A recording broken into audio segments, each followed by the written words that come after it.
តថ្ងៃនេះមកបង្ហាញពីមិនអបទឹកស៊ីអ៊ីវចិន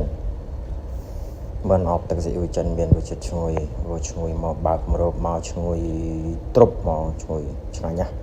ហេទឹកមាត់ចង់ញ៉ាំអស់បាយ2ចានខែភ្លៀងតថ្ងៃនេះមកបង្ហាញពីមិនអបទឹកស៊ីអ៊ីវចិនមិនអបទឹកស៊ីអ៊ីវចិនមានរសជាតិឈ្ងុយមកបើកម្របមកឈ្ងុយទ្រុបមកឈ្ងុយឆ្ងាញ់ណាស់ហេទឹកមាត់ចង់ញ៉ាំអស់បាយ2ចានខែភ្លៀង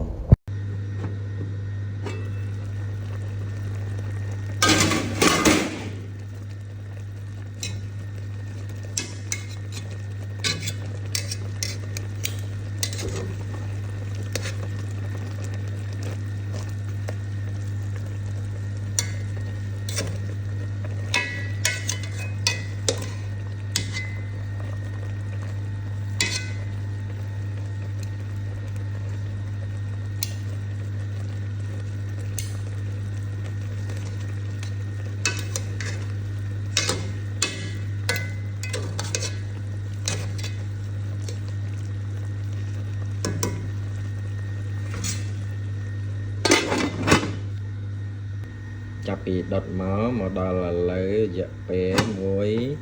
7:20នាទីហើយបើកឲ្យបងប្អូនមើលឆ្ងាញ់ណាស់បងប្អូនក៏ហូមឆ្ងាញ់ណាស់មិនអត់ទឹកស៊ីអ៊ីវចិននេះបើកមកខែភ្លៀងចេះនេះបាយ2ចាន3ចានក៏អស់ដែរបងប្អូនអើយដល់បងនេះគ្រប់បាត់ផ្ទះសិនចានបាត់ផ្ទះសិនបាត់ផ្ទះ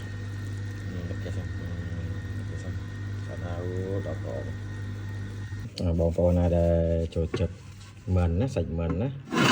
ដុតណាឥឡូវយើងក្រៅពីដុតយើងធ្វើម៉េចយកមកអបទឹកស៊ីអ៊ីវបានតើនេះអូដល់ក្រហមគាត់ផ្សែងហោះមកក៏ស្អាប់ទូរស័ព្ទឯនេះបងប្អូនណាឈ្ងុយបងប្អូនណាចង់ចេះធ្វើចាំតែក្រៅចាំខ្ញុំរៀបគ្រឿងបង្ហាញតាមក្រោយបាទអូឈ្ងុយចាំបង្ហាញលើក្រោយវីដេអូលើក្រោយខ្ញុំបង្ហាញគ្រឿងធ្វើឲ្យឆ្ងាញ់